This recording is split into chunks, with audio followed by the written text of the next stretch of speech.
Hello everyone, this is Aryan Singh from IIT Patna.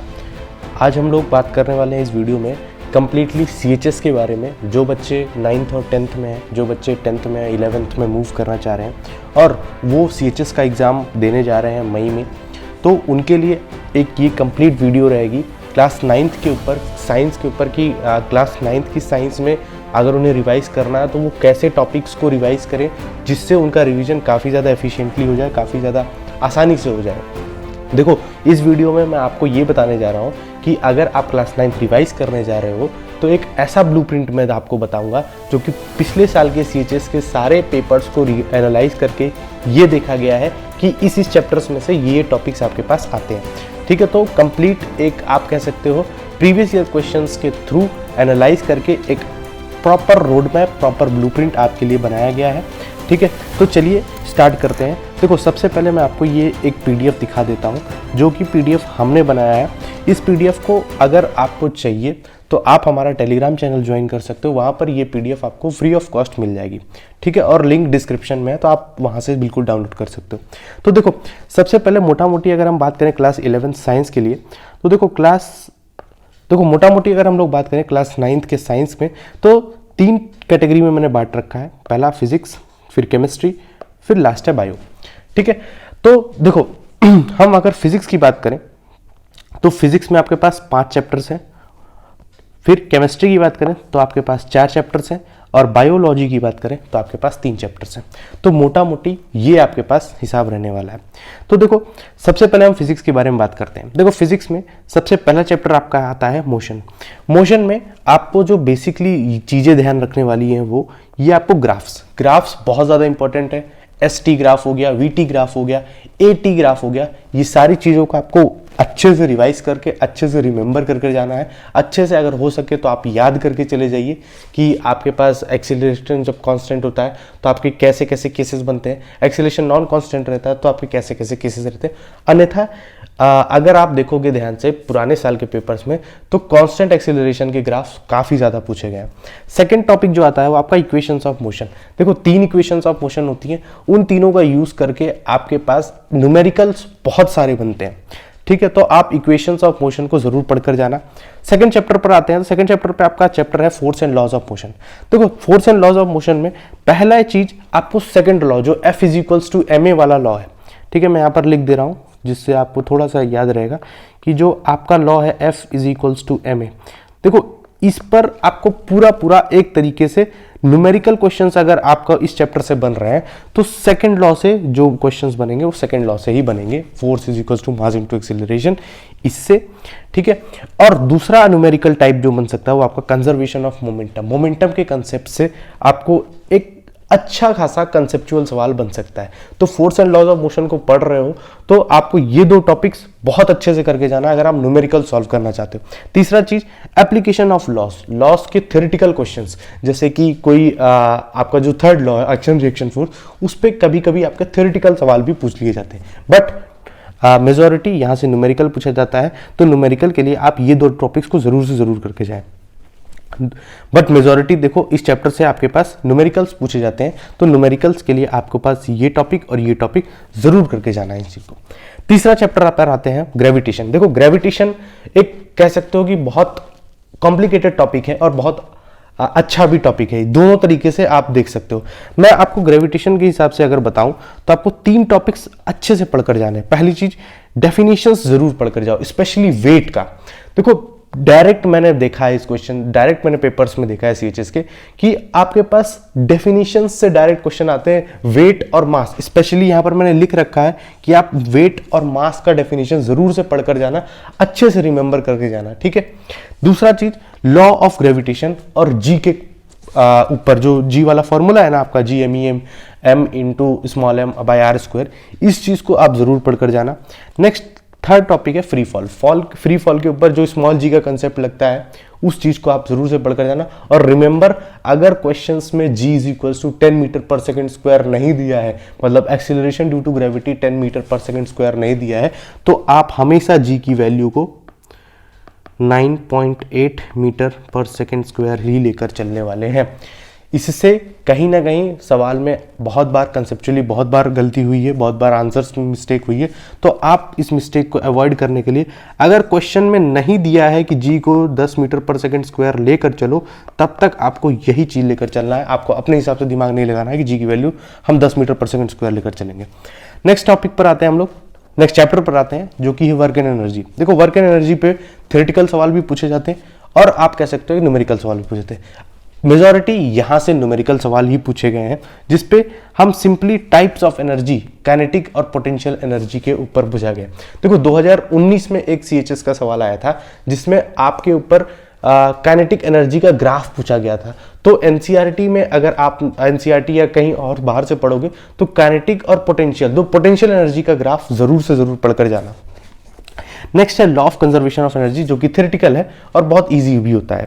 ठीक है, next topic पर आते हैं, नेक्स्ट चैप्टर पर आते हैं, जो कि साउंड है। साउंड पर सबसे important formula frequency is equals to V by lambda, आप इसको जरूर से पढ़कर जाना। इससे डायरेक्ट न्यूमेरिकल आते हैं और आप फार्मूला बेस्ड आते हैं, आप इस फार्मूले से आप आराम से निकाल सकते हो। ठीक है, थ्योरेटिकल क्वेश्चंस की बात करें तो थ्योरेटिकल क्वेश्चंस के लिए आपके पास applications of ultra and infrasonic waves, क्या अल्ट्रा इंफ्रासोनिक साउंड पर थ्योरेटिकल सवाल भी पूछा जाता है। तो ये बात रही आपकी फिजिक्स के बारे में। ठीक है, आप फिजिक्स का 9th क्लास का रिवीजन करना चाहते हो तो आप यहां से कर सकते हो। नेक्स्ट हम बात करते हैं केमिस्ट्री की। देखो, केमिस्ट्री में भी आपके पास 4 टॉपिक्स हैं और इन 4 टॉपिक्स में भी, इन 4 चैप्टर्स में भी जो टॉपिक्स मैं आपको बताकर दे रहा हूं, जो टॉपिक्स मैंने यहां पर लिख दिया है, वहीं से अगर आप उसको पढ़कर जाते हो तो आप कह सकते हो 90% ऑफ क्लास 9th CHS का एग्जाम आप आराम से क्लियर आउट कर सकते हो, आप आराम से कट ऑफ क्लियर कर सकते हो बिना किसी दिक्कत के। ठीक है, तो देखो सबसे पहला चैप्टर है आपका स्ट्रक्चर ऑफ एटम।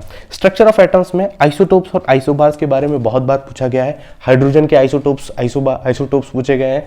ठीक है, उसके बाद वैलेंसी और इलेक्ट्रॉनिक कन्फिगरेशन पर डायरेक्ट सवाल आता है कि आपका किसी एटम का या किसी भी एलिमेंट का इलेक्ट्रॉनिक कन्फिगरेशन है, उसमें मिसिंग इलेक्ट्रॉनिक कन्फिगरेशन कितना है, नंबर ऑफ इलेक्ट्रॉन्स पूछ लेता है, कभी कभी नंबर ऑफ प्रोटॉन्स पूछ लेता है। तो ये सारी चीज़ों को आपको एक बार पढ़ना है। तीसरा चीज atomic and average atomic mass calculations.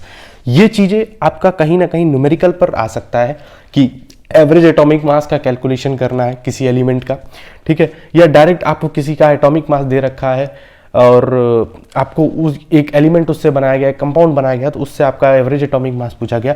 तो ये सारी चीजें न्यूमेरिकल पॉइंट ऑफ व्यू से आपको बहुत अच्छे से रेडी कर जानी है। ठीक है, नेक्स्ट चैप्टर पर आते हैं, एटम्स एंड मॉलिक्यूल्स। देखो एटम्स एंड मॉलिक्यूल्स से अगर हम देखा जाए तो उतने सवाल नहीं आते हैं जितने सवाल आने चाहिए, या जितने सवाल और दूसरे चैप्टर से आते हैं। बट हाँ, मैंने दो टॉपिक्स यहाँ पर आपको दो टॉपिक्स मैंने आपको मेंशन कर रखे हैं, आप यहां से जरूर पढ़कर जाना। देखो पहली चीज फार्मूला और मॉलिक्यूलर मास। मॉलिक्यूलर मास कैसे, मतलब पूरे मॉलिक्यूल का कैसे आप मास निकाल सकते हो।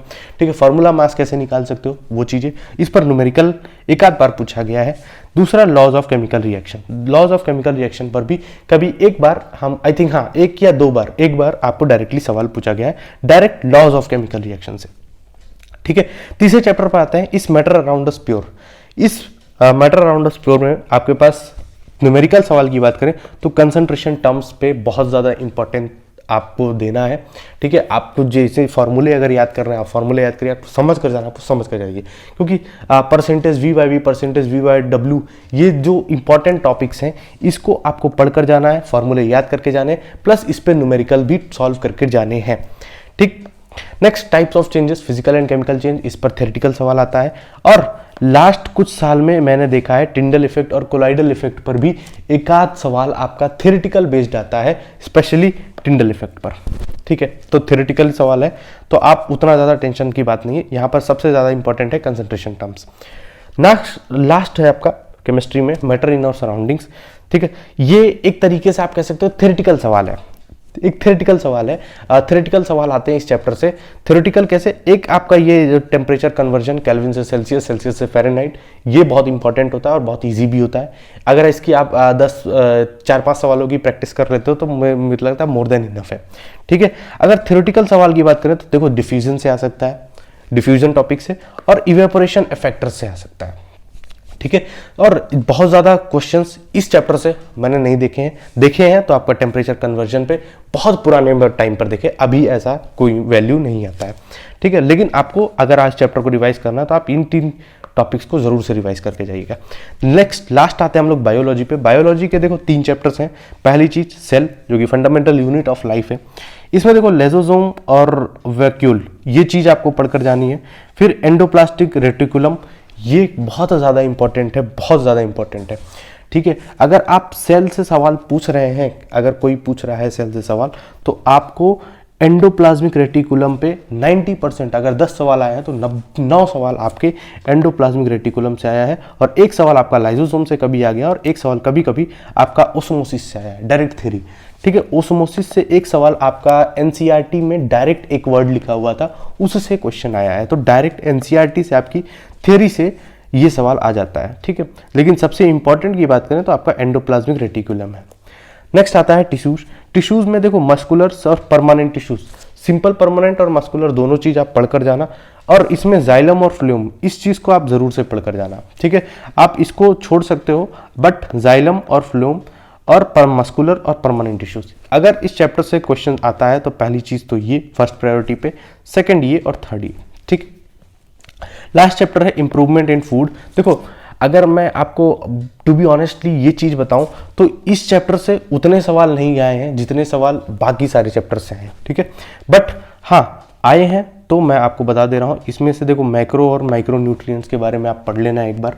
ठीक है, और पोल्ट्री फार्मिंग और फार्मिंग का जो लास्ट में, इस चैप्टर के अगर लास्ट में आप देखोगे तो थोड़ी सी थ्योरी दी हुई है फार्मिंग के बारे में, पोल्ट्री फार्मिंग और भी बहुत सारी फार्मिंग टेक्निक्स के बारे में, वो चीज़ें दी है। तो आप वहाँ से पढ़ जाना कि एक तरीके से आप कह सकते हो कि केस बेस्ड सवाल जरूर आ सकता है, इससे हो सकता है आगे आ जाए, या पीछे तो अभी तक नहीं देखा गया है, देखा गया तो एक आध बार पोल्ट्री फार्मिंग पे क्वेश्चन देखा गया। ठीक है, तो ये मोटा मोटी आपके लिए क्लास 9th का एक ब्लूप्रिंट था।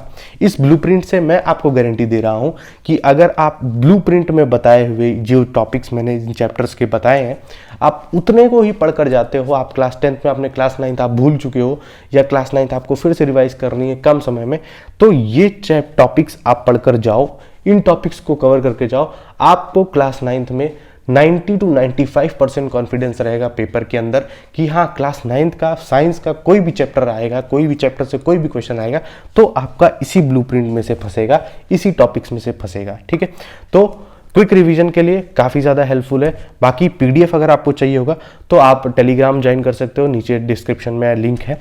ठीक है, बाकी मिलते हैं नेक्स्ट वीडियो में, तब तक के लिए लव यू ऑल।